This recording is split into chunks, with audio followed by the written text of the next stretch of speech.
ये 11 वस्तु भगवान शंकर के 11 रूप हैं, एकादश रुद्र उन्हें कहते हैं। इसलिए विशेष रूप से उनकी पूजा में सावन सोमवार में और यह एकादश चीज़ें चढ़ाई जाती हैं। जल, बेलपत्र, अकौआ, धतूरा, समीपत्र, कपूर, दुग्ध, चावल, चंदन, भस्म और रुद्राक्ष। एकादश हैं, ये 11 हैं।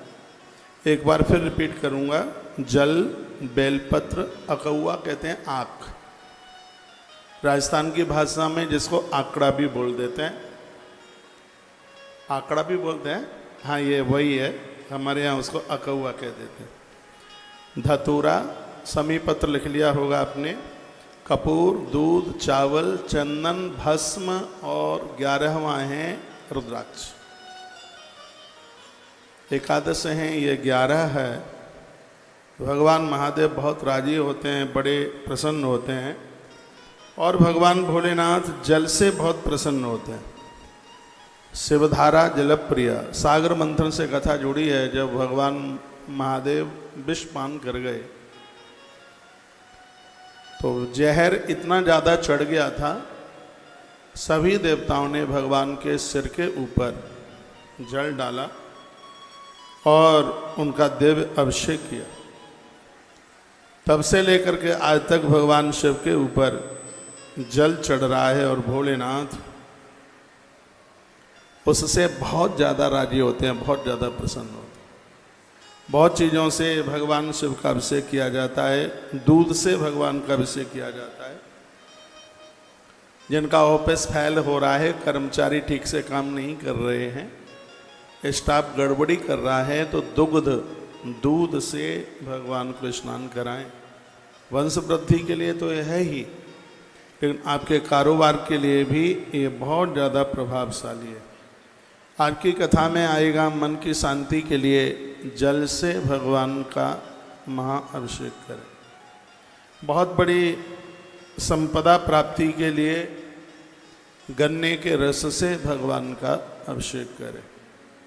बाजार में पैसा मारा गया है और कैसे भी आ नहीं रहा है, और घर में ऐसी कोई नारी है जिसके गर्भ में संतान समाप्त हो जाती है, वंश वृद्धि रुक पड़ी है, तो दूध में शुद्ध देसी घी मिला करके भगवान शिव का अभिषेक कीजिए, वंश वृद्धि बढ़ जाएगी। एक बार इस बात को फिर रिपीट करूंगा, ये बड़े आनंद की बात है और बड़ी अद्भुत बात है।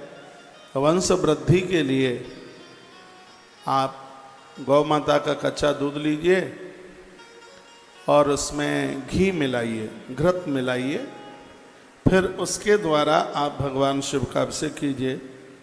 ये वंश वृद्धि के लिए किसी वरदान से ये बिल्कुल भी कम नहीं है। और जिन पति पत्नी में बनती नहीं है, झगड़े ज़्यादा होते हैं, जल में इत्र डालिए और कुछ भी नहीं, पानी, दूध भी नहीं और कुछ भी नहीं, पानी में सिर्फ इत्र, जल में इत्र डालकर, या कोई स्त्री आपकी के घर में आने वाली कोई पुत्र वधू, आजकल बहुएं धमकी भी तो हाल दे देती हैं, ससुराल में बनती नहीं है, पड़ती नहीं है, महीना 2 महीना भी नहीं होता, वो अटैची थैला लेकर के सीधे पियर जा कर के बैठ जाती है। या आपकी बेटी ससुराल में बहुत दिक्कत परेशानी में है और वहाँ के लोग अनुकूल नहीं हैं, बेटी के अनुकूल नहीं हैं, तो ये बड़ा सुंदर लिंग पुराण के अंतर्गत वर्णन किया गया है। सावन के महीने में जल में आप इत्र डाल करके भगवान शंकर का अभिषेक करें, दाम्पत्य जीवन सुखद हो जाएगा, लड़ाई झगड़े मिट जाएंगे। देखिए, दौलत कितनी भी हो, संपदा कितनी भी हो, लेकिन जब तक घर में सुमति नहीं है, संगठन नहीं है, घर में लोग एक दूसरे का आदर नहीं करते हैं, मान नहीं करते हैं, तो आप समझ लीजिए कि बिल्कुल नरक बना हुआ है घर। तो ये मैंने आपके बीच में बात कही है कि जल में इत्र डाल करके आप भगवान का महाअभिषेक, दिव्य अभिषेक कीजिए। इससे पति पत्नी में बनती है, झगड़े खत्म होते हैं। यहाँ तक मैं बोलूँगा तलाक की नौबत आ गई है, वो भी समाप्त हो जाएगा। दोनों एक दूसरे की गलती का एहसास करेंगे।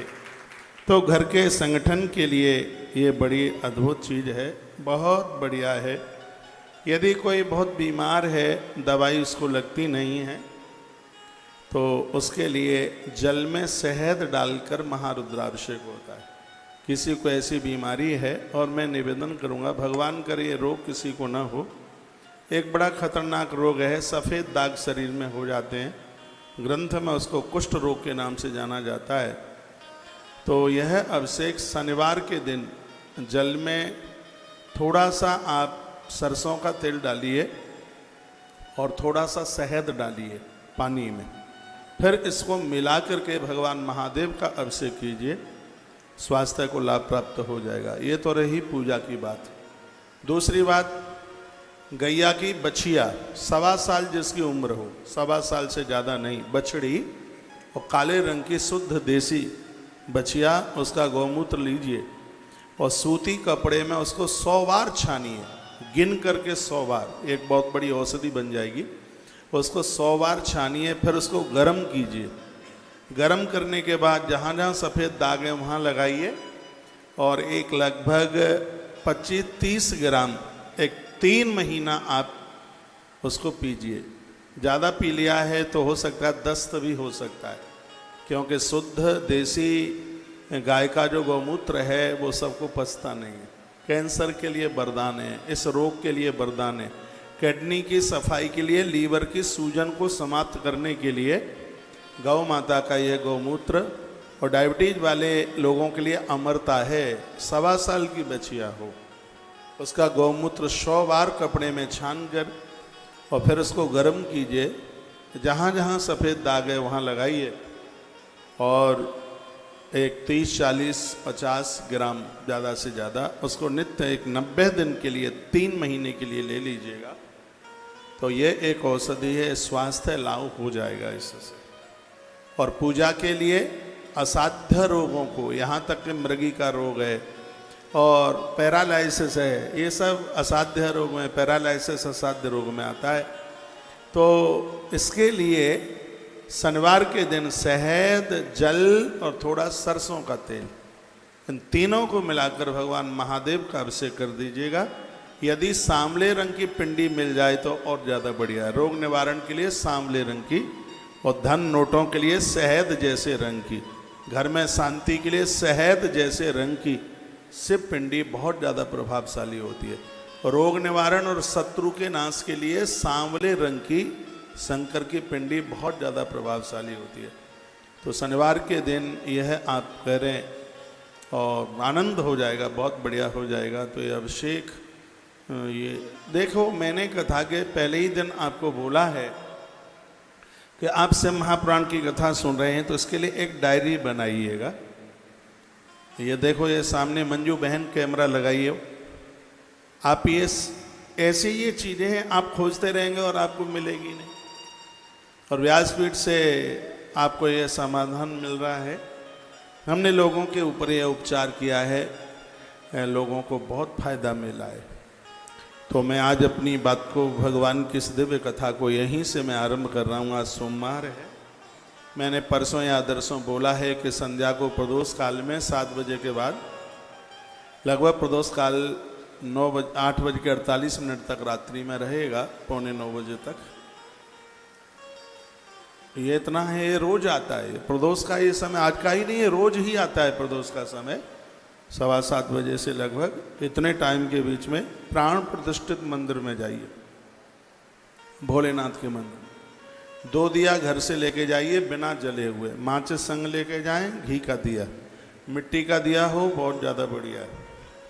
1 दिया पहले जलाएं आप, भगवान शिव को वंदन करके, प्रणाम करके। भोलेनाथ की अंदर से आधी परिक्रमा लगती है, जहाँ पानी गिरता है जलेरी को कभी लांगा नहीं जाता।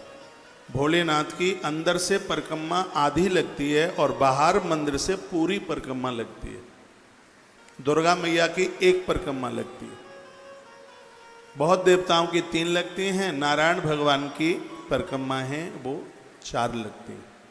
भोलेनाथ की आधी ही परिक्रमा लगती है। तो वह आधी परिक्रमा करके जलहरी के पास से लौटा जाता है। एक दिया, ये दिया जलाने के बाद परिक्रमा आधी लगानी है, फिर लौट आइए।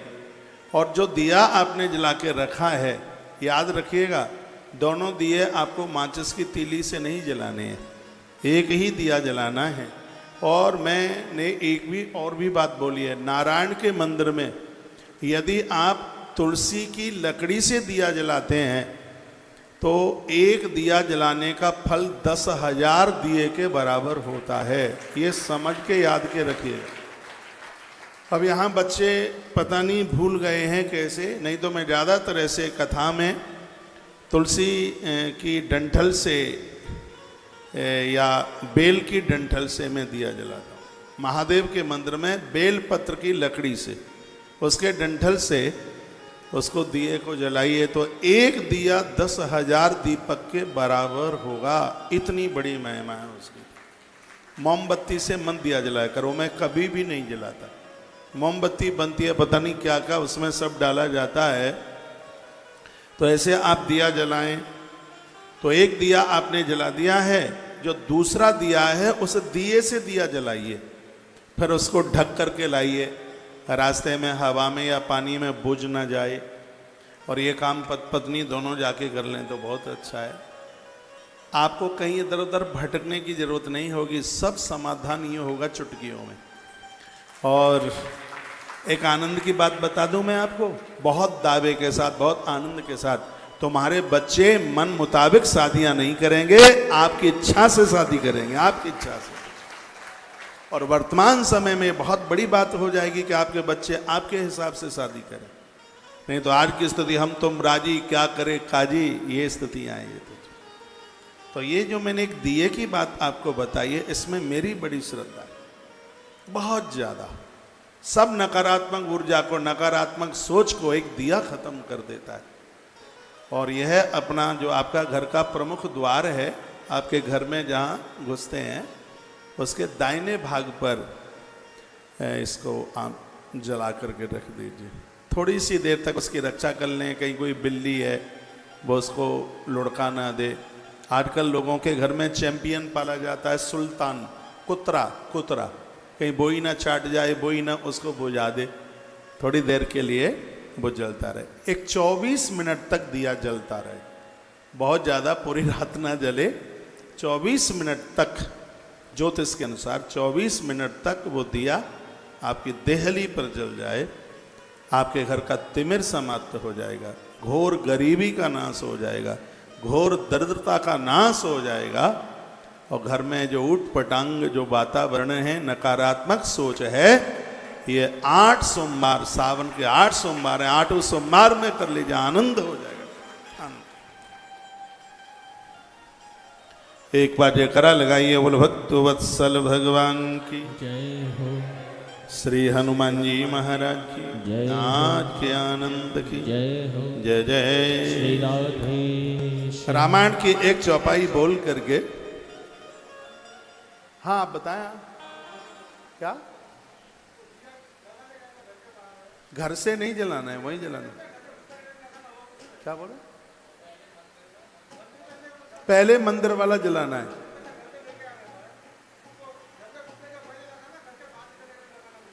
नहीं, घर में घुसेंगे तो दाहिने हाथ पर, घर का जो प्रमुख दरवाजा है।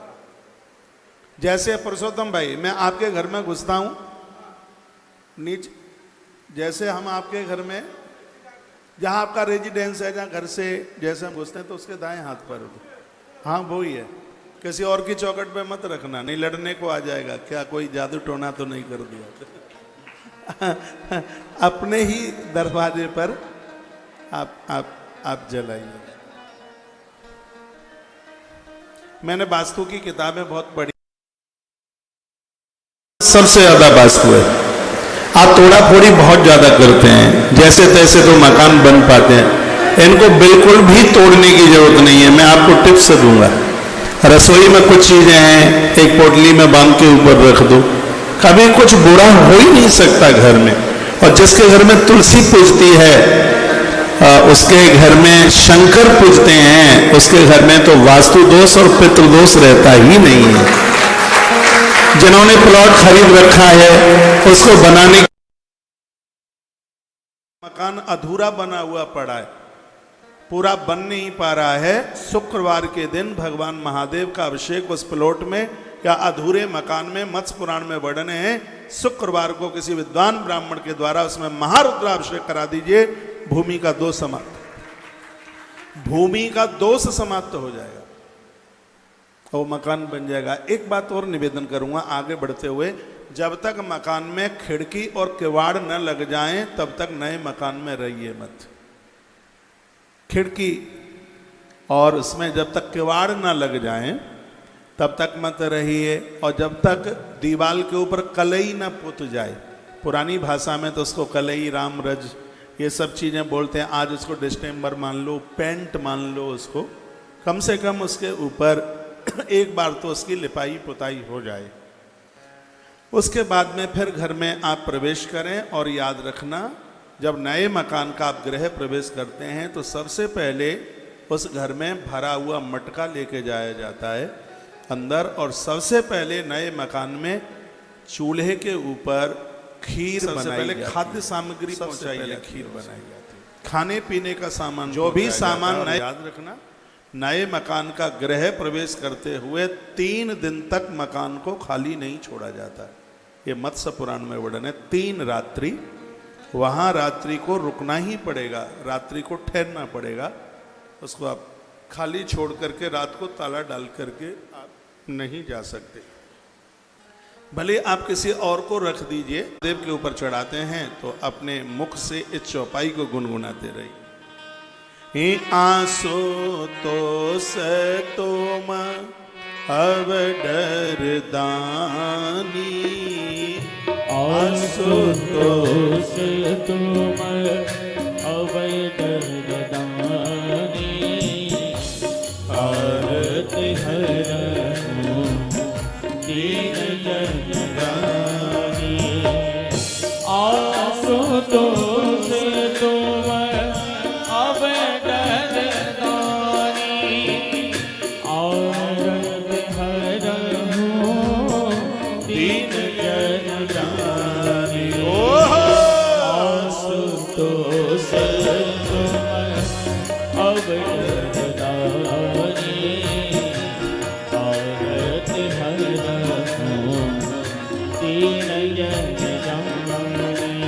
एक बात मैं और आपको बोलूंगा, जो मैंने आपको 2 दीपक की बात करी है जलाने की, ये सिर्फ आपको बोलने के लिए ही नहीं, मैंने भी आश्रम में फोन किया है कि रात्रि को गोपेश्वर मंदिर जाना, एक दिया जला के वहां रख देना गोपेश्वर नाथ भगवान के सामने, और उस दिए से एक दिया जलाकर आश्रम के प्रमुख गेट के दाएं हाथ पर जला हुआ दिया वहां का रख दीजिएगा।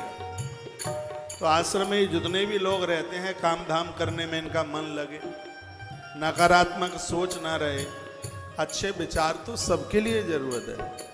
जब जिस कार्य को मैं खुद करने के लिए जा रहा हूं तो आप भी कीजिए। मैं पुरुषोत्तम भैया को पूछ रहा था कि अगल बगल में कोई प्राण प्रतिष्ठित शिवालय मंदिर है क्या? वो मैं इसलिए पूछ रहा था कि कथा के बाद में हम भी महादेव के मंदिर तक जाकर एक दिया जला के वहां रख देंगे, और उसी दिए से एक जलता हुआ दिया हम लेके आ जाएंगे आपके घर तक। इसलिए पूछा था। ये बहुत अद्भुत, प्रभावशाली, बहुत ज्यादा ही वंडरफुल, बहुत ज्यादा ताकतवर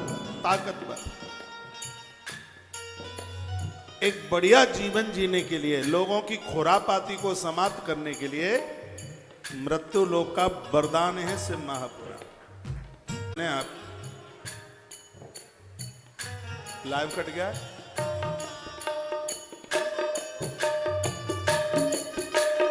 आशुतोष तुम अब डरदानी, आरती दीन जन जानी, आशुतोष तुम अब डरदानी, आरती हरहु दीन जन जानी, आशुतोष तुम अब अब डरदानी औरत हरहु दीन जन जानी औरत हरहु दीन जन जानी आशुतोष तुम अब डरदानी औरत हरहु दीन जन जानी आशुतोष तुम अब डरदानी औरत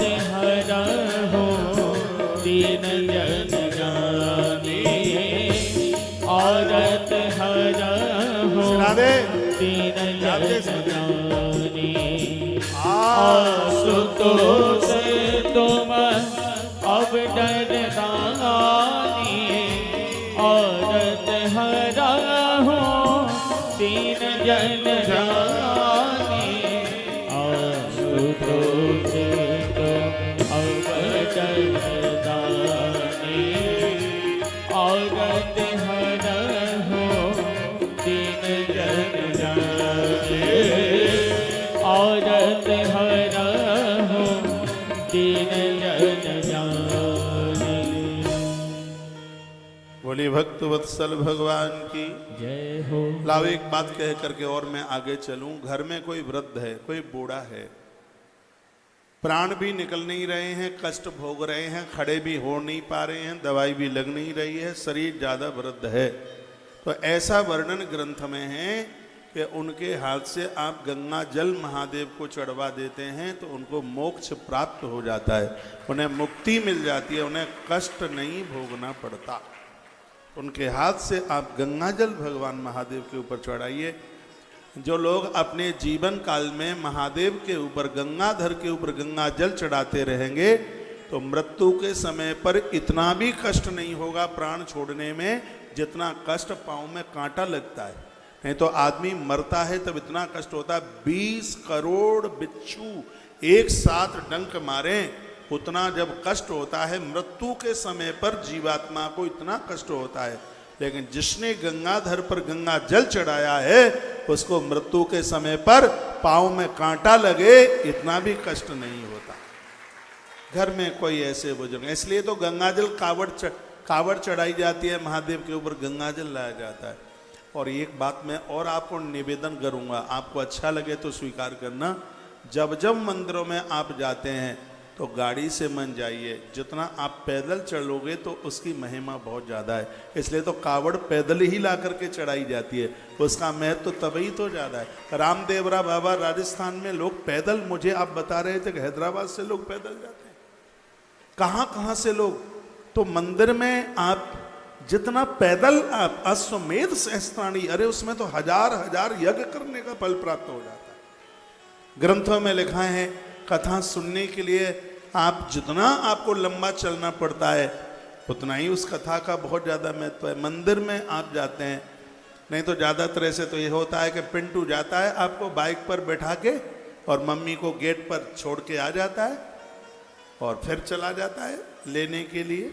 यदि ज़्यादा दूर मंदिर नहीं है और 100-200 ही मीटर मंदिर आपके घर से है और आपको पैदल चलने में बिल्कुल कोई दिक्कत नहीं है तो फिर आप पैदल ही जाइए। फिर वहाँ 4 पहिया का वाहन और तमाम चीज़ें नहीं, तो फिर वहाँ पैदल जाइए।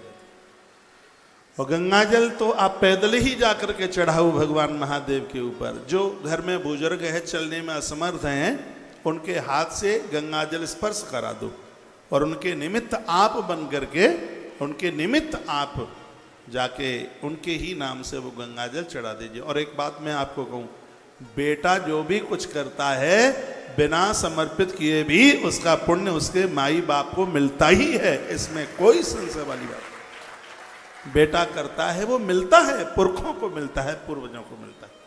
इसलिए तो कहा जाता है कि अच्छी औलाद को जन्म देने के बाद मृत्यु के बाद भी पुण्य प्राप्त होते रहते हैं।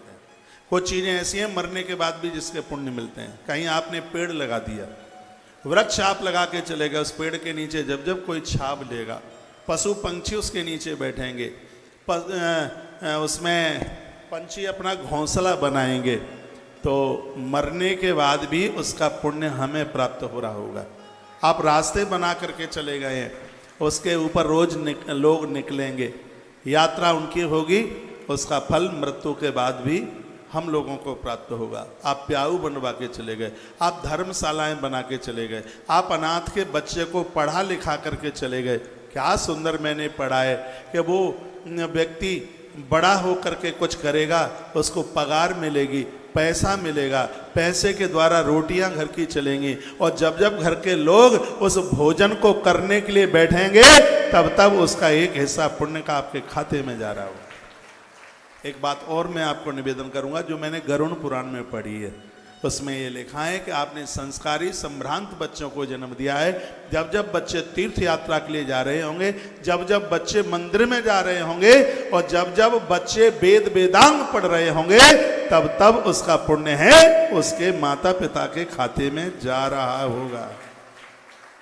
इसलिए इन्हें संस्कारीय बनाइए, इन्हें धार्मिक बनाइए, इन्हें पारमार्थिक बनाइए। कल आप बड़ी अच्छी सी कथा सुन रहे थे जिसमें शिवलिंग के प्राकट्य की कथा थी, और वह कथा इस प्रकार से थी कि शंकर बीच बिचौले के लिए आए थे। ब्रह्मा और नारायण आपस में लड़ गए। झगड़ा इस बात का था कि मैं बड़ा हूं, मैं बड़ा हूं। अग्निस्तंभ के रूप में वो प्रकट हो गए थे। भगवान प्रभु श्री भोलेनाथ बिल्कुल तपा तपाया लाल रंग था, और जहां पर यह स्तंभ प्रकट हुआ उसको आज अरुणाचल प्रदेश के नाम से जाना जाता है। वो शिवलिंग आज भी वहाँ पहाड़ों के बीच में, कभी समय मिले यहाँ की यात्रा अवश्यमेव कीजिएगा। दोनों देवता उस स्तंभ के और छोर का पता लगाने के लिए गए। नारायण को भूल समझ में आ गई, उन्होंने कहा भगवान आपका आरंभ ही नहीं है तो आपका समापन कहाँ से होगा। मैं आपको प्रार्थना करता हूँ, मैंने बहुत गलती करी है और मैं आपके छोर का पता लगाने को गया। तो भगवान शिव बोले वत्स प्रसन्नोस्मि हरे तस्त्वयि स्वतमक्षण सत्य वाक्यम। ये लिखने लायक बात है। भगवान शंकर कहते हैं कि जो सत्य बोलता है उसके ऊपर मैं भारी प्रसन्न होता हूँ। ये भोलेनाथ का शब्द है। श्री शिव महापुराण विद्येश्वर संहिता अध्याय नंबर 7 श्लोक नंबर 31, इसमें भगवान महादेव कहते हैं कि जो सत्य बोलता है उसके ऊपर मैं अति प्रसन्न होता हूँ, उसके जीवन में किसी भी प्रकार की कमी नहीं रहने देता। सगरे काम सत्य बोलने से हो रहे हैं तो भाई साहब झूठ बोलना क्या कोई जरूरी है क्या? लोग कहते हैं कि झूठ बोलने से काम होते हैं, कभी भी नहीं होते। झूठ रावण बोलता था। अधर्म और अन्याय का चुनाव रावण ने किया, सगे भाई विभीषण ने संग छोड़ दिया। सत्य के रास्ते का चुनाव प्रभु राम ने किया, बंदर और भालू भी प्रभु राम के सहयोगी हो गए। आप सत्य का अनुसरण करोगे, पूरी सृष्टि आपके संकल्पों में लग जाएगी पूरा करने, सब आपके सहयोगी हो जाएंगे। अन्याय, अपराध और असत्य का आचरण किया तो समझ लीजिएगा कि अपने खासम खास भी हमारा संग छोड़ के चले जाएंगे। असत्यम अपि सत्यम स्या दापत्या अनुशासन। जो झूठ बोलते हैं उनका स्वयं का भी अपने ऊपर कोई अनुशासन नहीं होता। धर्म न दूसरे सत्य समाना, धर्म न दूसरे सत्य समाना, आगम निगम पुराण बखाना, धर्म न दूसरे सत्य समाना। राधे।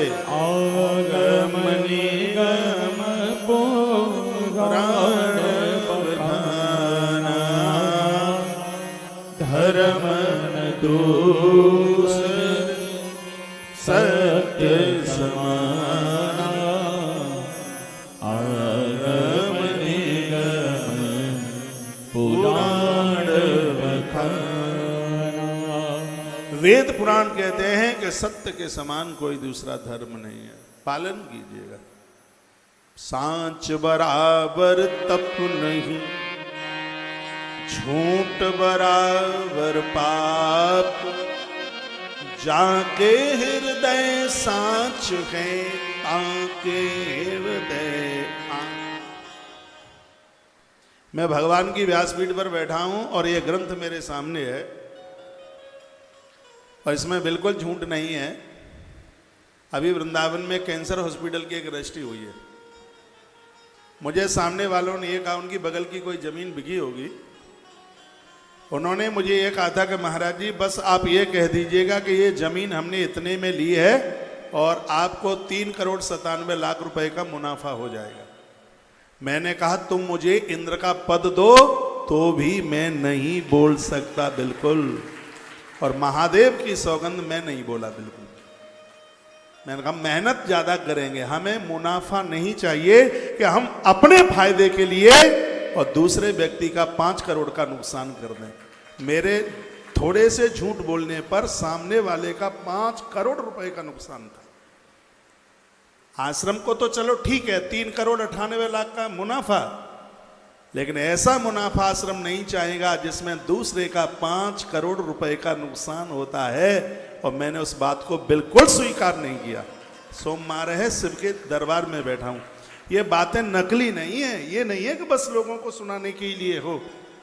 इन बातों के ऊपर हम स्वयं में खरे उतर रहे। उस आदमी का मेरे पास फोन आया, मैं आगरा में कथा थी, उन्हीं दिनों की बात है।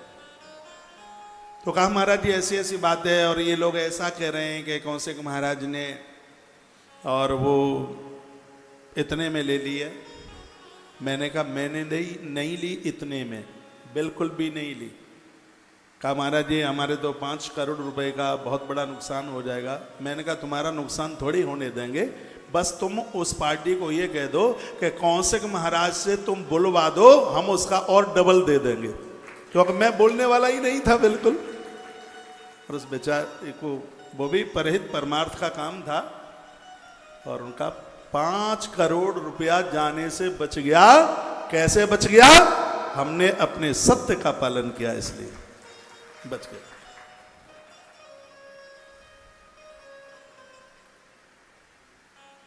तो धर्मन दूसरा सत्य समाना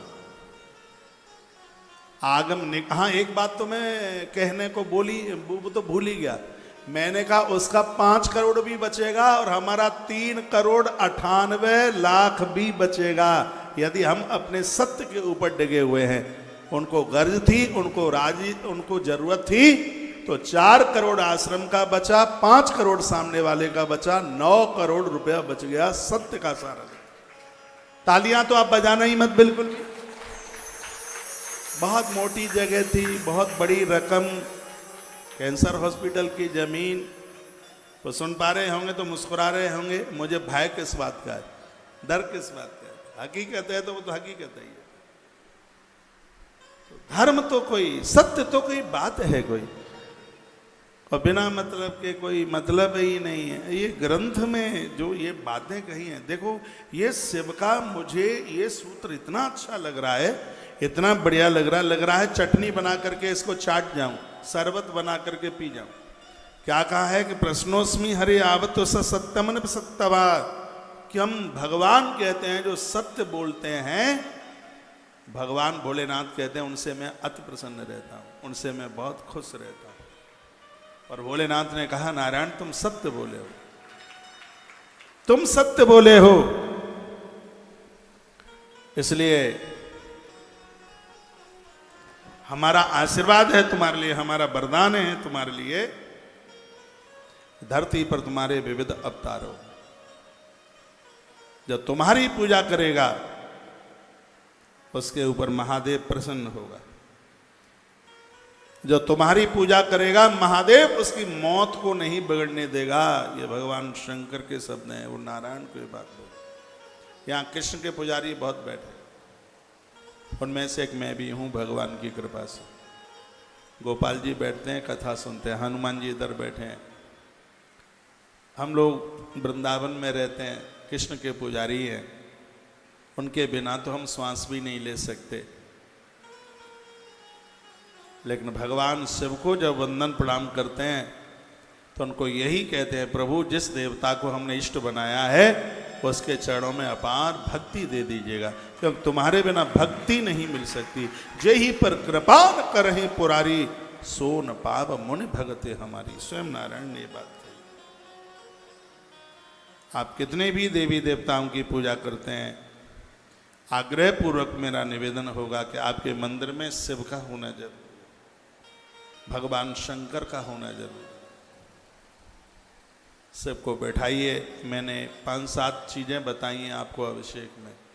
ये बनावटी बातें नहीं हैं, इन चीज़ों से आप महारुद्राभिषेक कर देते हैं तो इस कार्य क्षेत्र में बिल्कुल सफलता मिल ही जाती है, इसमें संशय वाली बात है। ब्रह्मा जी को कहा कि तुम पता लगा के आए, तो स्वामिन प्रसीदाद महाविभूते मन्ये वरम वरदमे श्रसा प्रमोक्षम। आप हमें वरदान दे दीजिए, हम तुम्हारे स्तंभ के ओर छोर का पता लगा के आ गए। शंकर को क्रोध आ गया। उसी समय उनमें से भैरवनाथ प्रकट हो गए और भैरव बाबा ने ब्रह्मा का मस्तक छेदन कर दिया। मेरे सामने मोबाइल रखा है, इसमें मैं आपकी फोटो देख लेता हूँ। बड़ी सुंदर सुंदर फोटो लग रही है। पहनावा तो राजस्थान का गजब का ही है?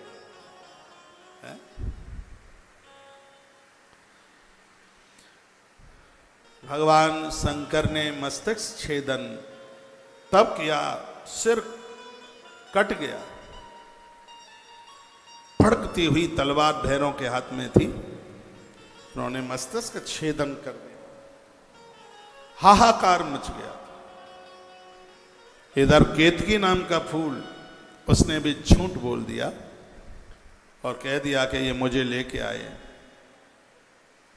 भगवान महादेव इतने कुपित हो गए कि इसको श्राप दे दिया कि किसी भी देवता की पूजा में तुझे लिया नहीं जाएगा। इत्र बहुत बाजार में आते हैं, केवड़े का इत्र मत लेना। केवड़े का फूल किसी भी देवता की पूजा में ये चढ़ता नहीं है। शिव ने इसको अभिषिक्त कर दिया। अपनी भाषा में उसको केवड़ा कहते हैं, साहित्यिक भाषा में उसका नाम है केतकी। महादेव का श्राप लग गया इसको, भोलेनाथ ने इसे श्राप दे दिया। भगवान नारायण प्रार्थना करने लगे। भगवान नारायण ने कहा, प्रभु आप तो ये इसी जगह पर शिव का नाम आशुतोष हुआ है। इतने कुपित थे, नारायण को प्रार्थना करने पर हाल ही प्रसन्न हो गए। देवताओं में सबसे जल्दी राजी हो जाने वाला यदि कोई देव है तो वो भोला भंडारी है। ना तो कोई गणेश भोला कहता, ना कोई कृष्ण भोला कहता, ना कोई राम भोला कहता, लेकिन सब कहते हैं शंकर भोला। ये भोला है ही। लिंग पुराण में एक कथा आती है कैसे भोला है। एक राक्षस हुआ जिसका नाम था भस्मासुर। पहले तो भुर नाम दैत्य उसका था, उसने शंकर को खूब तपस्या करी। भगवान शंकर प्रसन्न हो गए और भोलेनाथ से गलती ये हो गई कि वरदान देने को गए तो घरवाली को संग ले गए, पार्वती मैया को। माँ बड़ी सुंदर थी और ये तो राक्षस ही ठहरा। इसकी आंख में खोट आ गया और इसको लगा कि कैसे महादेव को मार डालूं, पार्वती मेरी पत्नी बन जाए। भोलेनाथ ने कहा, वरदान मांग, क्या चाहिए? ये कहता है कि दे दोगे? भोलेनाथ ने कहा, क्यों नहीं दे दूंगा, बिल्कुल दे दूंगा। 3 बार तरवाचा भरवा लिया। तो वो कहने लगा कि यह वरदान दे दो कि जिसके सिर के ऊपर हाथ रख दूं वही भस्म हो जाए। भगवान शंकर ने कहा, दिया वरदान, जिसके सिर पर हाथ रख देगा वही भस्म हो जाएगा। नाम हो गया उसका भस्मासुर। उसने कहा कि वरदान असली है कि नकली है, तुम्हारे सिर के ऊपर हाथ रख के ही परखूंगा इस वरदान को। लो आफत आ गई। वाह महादेव। अब वो भस्मासुर महादेव के सिर के ऊपर हाथ रखने के लिए पीछा किया और भगवान आगे दौड़े। एक जगह पड़ती है, कभी आप जाएं कटरा माता जी के दर्शन करने के लिए, मैया जी के दर्शन करने के लिए आप जावें वैष्णो देवी, तो एक बाएं हाथ पर रास्ता कटता है और एक जगह का नाम है शिव खोड़ी। हो सकता है आप में कोई गए हों। उस जगह का नाम है शिवखोड़ी। भगवान महादेव इस गुफा में छिप करके रहे थे। और जहां पर ये भस्मासुर भस्म हुआ है वो तेलंगाना में ही वो कहीं कोई स्थान पड़ता है, वो एरिया यहीं कहीं होगा। अब मैंने तो देखा नहीं है, लेकिन वो इधर दक्षिण में ही है वो एरिया। भगवान शंकर अंदर उस गुफा में, शिवखोड़ी की गुफा में घुस गए। इधर नारायण आ गए। भगवान नारायण ने कहा कि क्या बात है, अरे बोल तो सही है। घूमता ढूंढता हुआ शंकर का पीछा करे, भोलेनाथ मिले नहीं। शिवखोड़ी की गुफा में शंकर घुस गए। भगवान नारायण सामने चल करके आए। नारायण ने कहा कि बोल बात क्या है। लिंग पुराण की कथा, बोल क्या बात है। वो कहता है कि शंकर ने मुझे वरदान दिया है, जिसके सिर के ऊपर हाथ रखूंगा वही भस्म हो जाएगा। तो वरदान असली है कि नकली है? शिव के सिर के ऊपर हाथ रखकर उसे परखना चाहता। नारायण ने कहा हमें ही बताए देते हैं नकली है। नकली है का कैसे पता लगेगा नकली है? का अपने सिर के ऊपर हाथ रख के देख ले। भस्मासुर ने कहा ज्यादा बातें ना बनाओ, मैं भस्म नहीं हो जाऊंगा। अरे 2 फीट ऊपर रखना हाथ, लगे कि गर्मी गर्मी सी लगे तो समझ लेना असली है, यदि ऐसा कुछ ना लगे तो समझ लेना नकली है। तो उसने जैसे ही दोनों हाथ यूं ऐसे किए, भगवान ने एक पत्थर उठाया और जोर से उसके हाथ के ऊपर पटक दिया। वो पत्थर भस्मासुर के सिर के ऊपर गिरा हाथ, और उसी समय भस्मासुर भस्म। एक कथा इस प्रकार से भी आती है। अब तो कई ग्रंथ पढ़े हैं तो इन कथाओं का पता लग ही गया है। जब आपको अपने व्यापार का अनुभव है कि इस व्यापार को किस तरीके से परिवर्तित किया जाए, तो इसमें कितनी तरक्की और ऊंचाई मिलेगी। आप पूरे दिन बस व्यापार में, अब इस शहर में सामान भेजो, अब प्रोडक्शन इस तरीके से बनाओ, अब पैकिंग इस तरीके से करो। आपका जब दिल दिमाग सब उसमें घूमता रहता है, मेरा दिल दिमाग भगवान की कथाओं में घूमता रहता है। वो तो अपने अपने क्षेत्र की बात है। तो एक कथा इस प्रकार से भी आती है कि जब भगवान महादेव दौड़ते हुए जा रहे थे और भस्मासुर पीछा कर रहा था, तो माता पार्वती आगे आ गई। पार्वती ने कहा भस्मासुर थोड़ा सा तू रुक ले, मैं तेरी बन जाती, लेकिन भगवान शिव के पास में एक कला है, वो मुझे दूसरे के पास मिलती नहीं है। कहा कौन सी कला है? वो तांडव नृत्य बहुत जबरदस्त, नटराज नृत्य बहुत ज्यादा जबरदस्त करते हैं। यदि ऐसा कोई नाच करके बता दे तो फिर मैं उसी को स्वीकार कर लूं। करूं तो करूं क्या, शंकर जैसा नृत्य कोई दूसरा दिखा नहीं पाता। तो क्या बताएं, हम तो इसी बूढ़े बाबा की बन करके रह गई हैं। पार्वती मैया बोली। आपके पीछे एक माता जी सो रही है, पांडे जी जगह दी, सोइए मत, मैं आप सबको देख रहा हूं पीछे तक, नहीं तो कथा छूटे तो मुझे पूछ लेना कि हम कहां बैठे थे। यहां से मैं आपको देख ही तो रहा हूं, एक भी श्रोता ऐसा नहीं है। बिल्कुल पीछे, चश्मा लगाए हूं, मोटे मोटे दिख रहे हैं आप सबको। मुझे पता है कि कौन कहां बैठा है। ये सोने में कंप्रोमाइजन समझौता नहीं चलेगा, और आज तो सोने भी नहीं दूंगा, क्योंकि व्रत का दिन है, सोमवार है। जो सोमवार का व्रत करता है वो क्रोध जीत लेता है, उसके पास क्रोध नहीं रहता। जो सोमवार का व्रत करता है वो काम को जीत लेता है, और जो सोमवार का व्रत करता है वो लोभ को जीत लेता है। यही 3 दोस्तों हैं। माता मंदोदरी कहती है नाथ नरक के पंथ, जिनको क्रोध है, जिनको अभी संसार की कामनाएं, जिनके अंदर कूट कूट करके लोभ भरा हुआ है, तो उनके लिए सोमवार का व्रत वरदान है। इसलिए व्रत वाले दिन सोते नहीं है, इसलिए सोने नहीं दूंगा। एक बार जयकारा लगाइए, बोलिए महादेव बाबा की जय हो, शंकर भगवान की जय जय श्री जय जय जय श्री राधे। तो मैया बोली कि यदि उन जैसा कोई नृत्य दिखा दे तो फिर उसको मैं स्वीकार कर लूं। तो भस्मासुर कहने लगा कि एक बार कोई नाच के बता दे तो फिर नकल उतार करके मैं नाच के बता दूंगा। मैया ने कहा मैं बताती हूँ वो कैसे नाचते हैं, सिरा दे। सो मैया ने नृत्य शुरू किया। मैया ने हाथ उठाए यूं, इसने भी हाथ यूं उठाए, फिर मैया ने किया यूं, ये भी ऐसे करने लगा, फिर मैया करने लगी यूं, इसने भी ऐसे ही किया, फिर मैया ने किया यूं, इसने भी ऐसे किया, फिर मैया ने किया यूं, ये भी ऐसे ही करने लगा, फिर माता जी ने ऐसे किया, ये भी ऐसे किया, और अचक से मैया ने नाचते नाचते दोनों हाथ यूं कर दिए।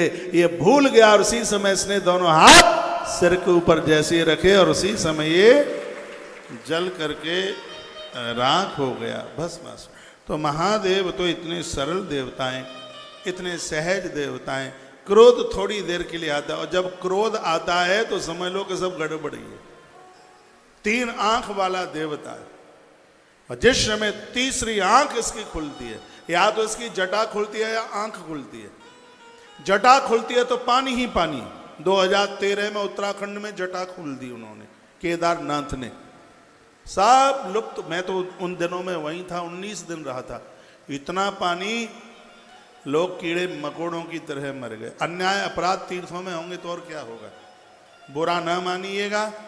तीर्थों में 31 दिसंबर की रात्रि और 1 जनवरी का सवेरा आप शराब के पाउच गिन नहीं पाएंगे, ऐसी स्थिति हो गई है। इतने कुकर्म, इतने खुरापाती, इतने अपराध तीर्थों की चद्दर ओढ़ करके लोग करते हैं। इसलिए ये स्थितियां इसलिए ऐसी हो जाती। मैंने अपनी आंखों से देखा है, तीर्थों में जाते हैं, उनकी गाड़ियों में शराब की बोतलें पड़ी हुई होती हैं, कुकर्मी करते हैं। अपनी पत्नी को तो ये बोलते हैं कि व्यापार की मीटिंग है, लेकिन पराई स्त्रियों को संग ले जा करके तीर्थों में कुकर्म होते हैं। आज की स्थिति ऐसी हो गई है। परमात्मा ही मालिक है, भगवान बचावे। जब ये स्थिति होगी तो फिर शंकर की जटा न खुलेगी तो और क्या होगा। ये स्थिति होगी तो शंकर की आंख न खुलेगी तो और क्या होगा। महादेव की जब तीसरी आंख खुलती है उस समय कामदेव जल करके राग होता है। जब शिवती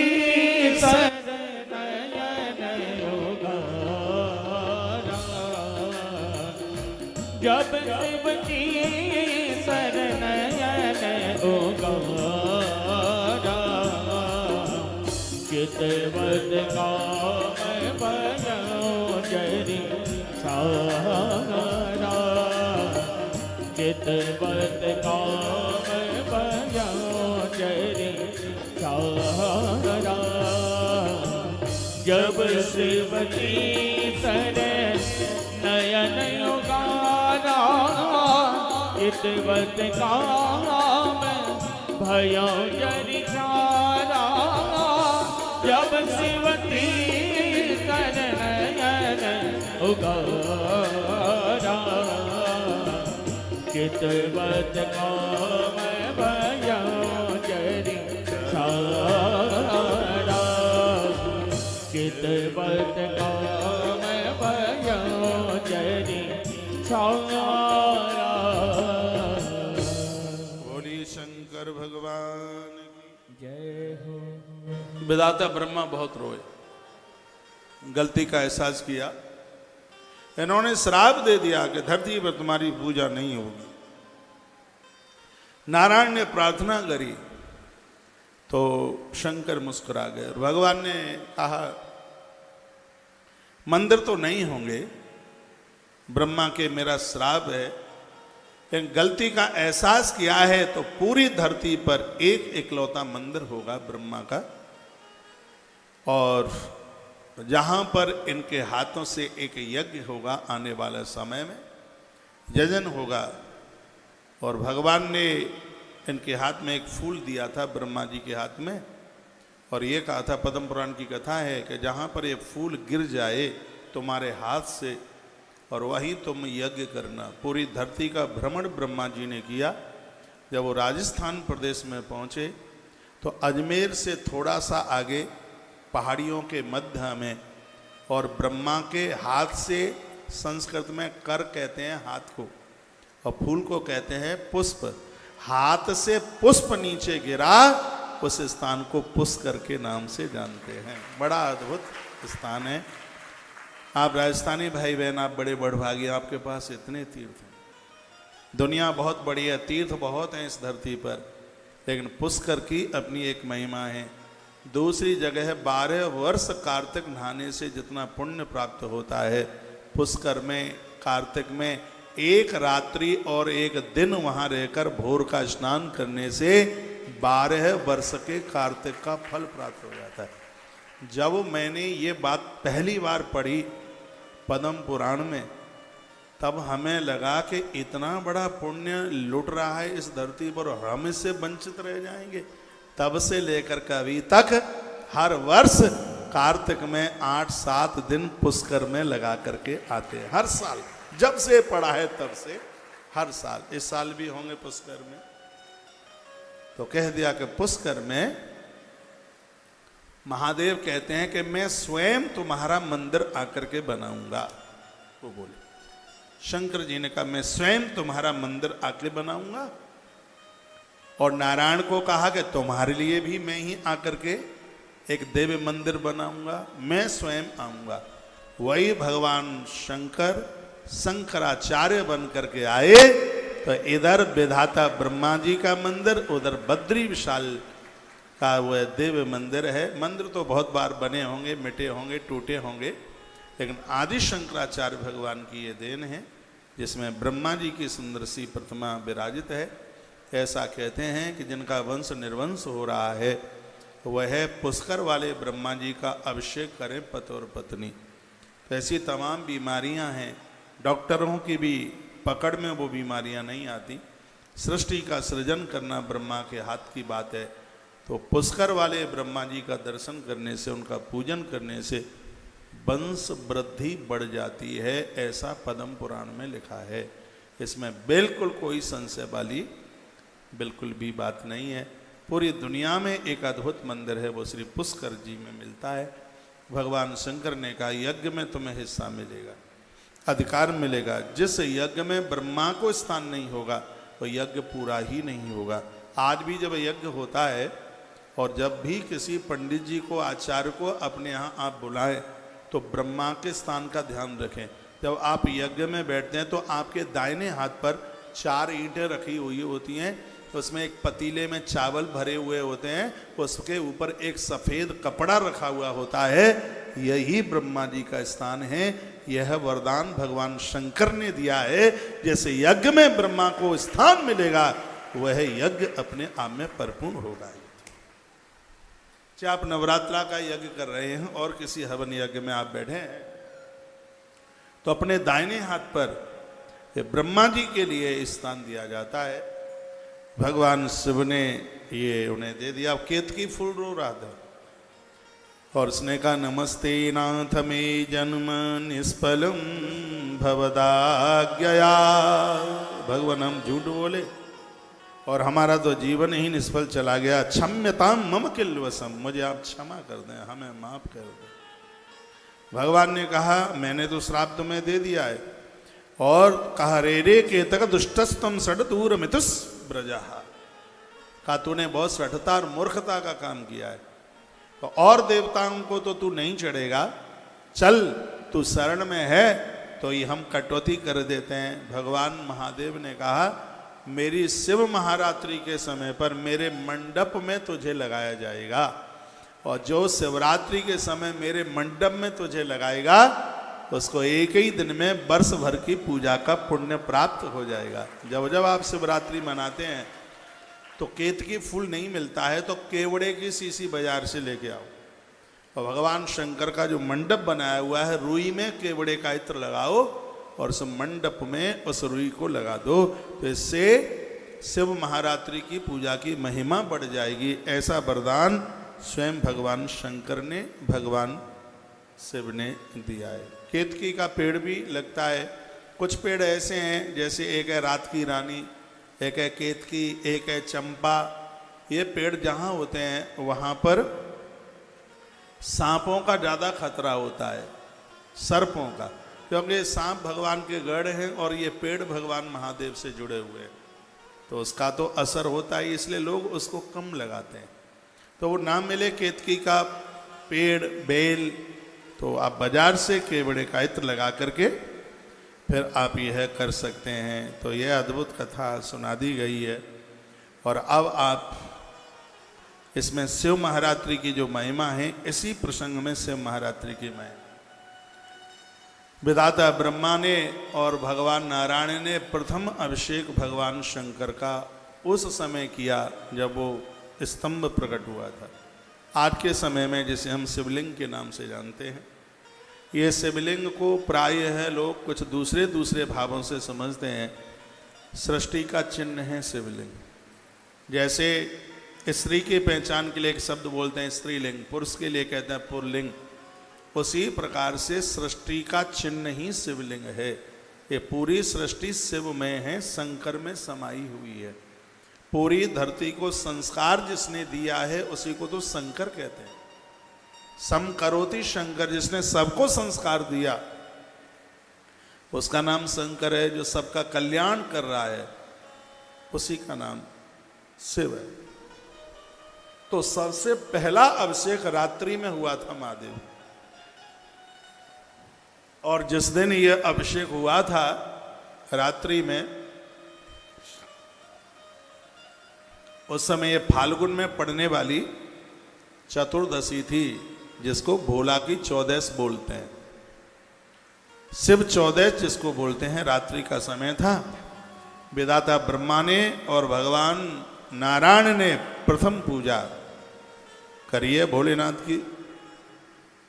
एक रात्रि में 4 अभिषेक किए थे, इसलिए इसको चतुर्थ पहर की पूजा कहते हैं। शंकर क्या बोले सुनो, कहते हैं शिवरात्रावहोरात्रं निराहारो जितेन्द्रिया अर्चयित्वा यथा न्यायं यथा बलम वंचक।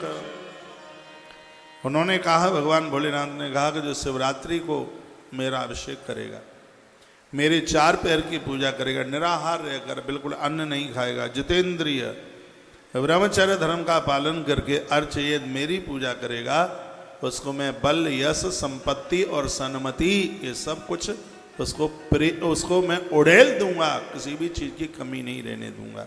ये भगवान शंकर बोले। तो ये 4 पैर की पूजा शिवरात्रि को होती है। टाइमिंग्स मैं बता देता हूँ। पहली पूजा का समय क्या है, इधर देखिए। दूसरी पूजा का टाइम क्या है। घोर गरीबी का तो नाश होता ही है, बल बढ़ता है, बुद्धि बढ़ती है, यश बढ़ता है, सम्मान बढ़ता है। शिव महारात्रि को जो पूजा कर लेते हैं, वर्ष भर की पूजा का फल उन्हें मिल जाता है। तो इसी ग्रंथ में लिखा है, भी आगे श्लोक आएगा मैं बोलूँगा। तो पहली पूजा है, इसमें 9 से 10:30 आधे घंटे का गैप ले लीजिए, उसमें खड़े हो जाइए। आप नहीं, जब शिवरात्रि को पूजा हो तब की बता रहा। घूम घाम करके आ जाइए, दूध चाय पी के आ जाइए, अन्न मत खाइए। आधे घंटे में खड़े होके पाम बाम सीधे साधे हो जाएंगे।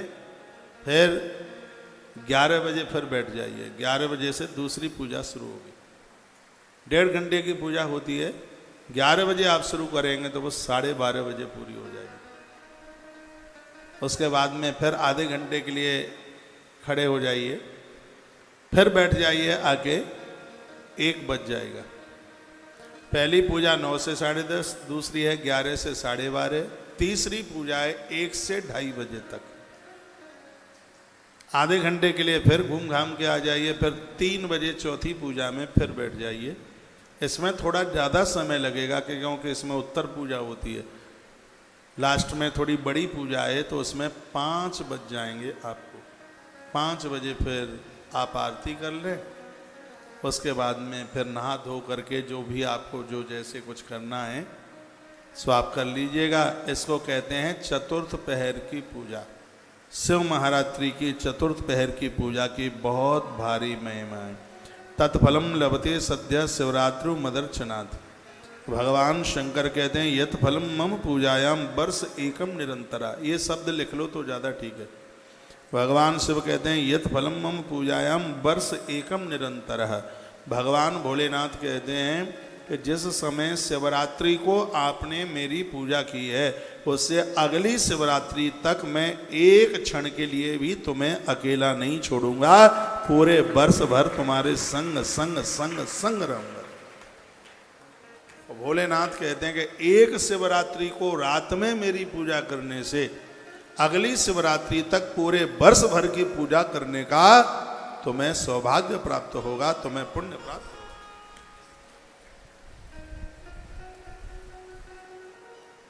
क्या सुंदर बात कही है, आनंद आ गया है।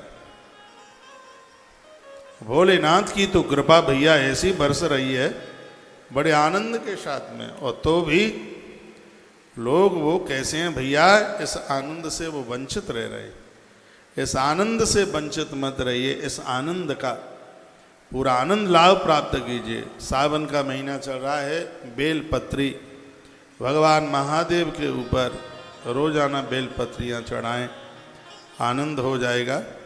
आइए मानसिक भाव से बेलपत्री भोलेनाथ के ऊपर चढ़ाते हैं। आइए 2 पंक्तियां भजन के साथ में आनंद आएगा। कथा में तो बहुत अच्छा लगता ही है, शिव पुराण की कथा है।